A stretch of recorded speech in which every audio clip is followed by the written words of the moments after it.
Hello everyone. तो आज है बॉक्सिंग डे की सेल कनाडा में, तो हम जा रहे हैं वॉलमार्ट अपनी सेल के मजे लेने। जैसे ही हम बस स्टॉप पे अपनी बस पकड़ने के लिए जाते हैं तो रास्ते में दिखते हैं हमें बर्फ के बड़े बड़े पहाड़, जो कि रात को आया होता है स्नो स्टॉर्म। तो पहाड़ों को सीधा क्रॉस करके हम सीधा पहुंच जाते हैं वॉलमार्ट, जहां हम उठाते हैं अपनी ट्रॉली हम सीधा भर के सीधा जाते हैं फूड वाले सेक्शन में। फूड वाले सेक्शन में जाके हमें कुछ नहीं दिखता है जिसपे लगी हो सेल, पर फिर भी मैं और संदीप जाके दो जगह घूमते हैं, बट हमें वहाँ पे भी कुछ नहीं मिलता। तो इसलिए हम सीधा पहुँच जाते हैं कपड़ों के सेक्शन में।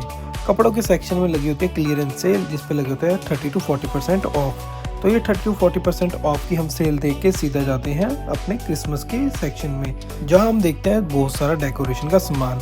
और ये सारा डेकोरेशन का सामान देके हम करवाते हैं अपना बिल, और बिल करवाते हुए मुझे याद आता है कि इस वीडियो का फुल ब्लॉग मेरे यूट्यूब चैनल पे आ चुका होता है, तो आप फुल वीडियो जाके मेरे यूट्यूब चैनल पे देख सकते हैं। और इस वीडियो को करते हैं हम यहीं पे एंड। तो जाने से पहले करें वीडियो को लाइक, शेयर और कमेंट।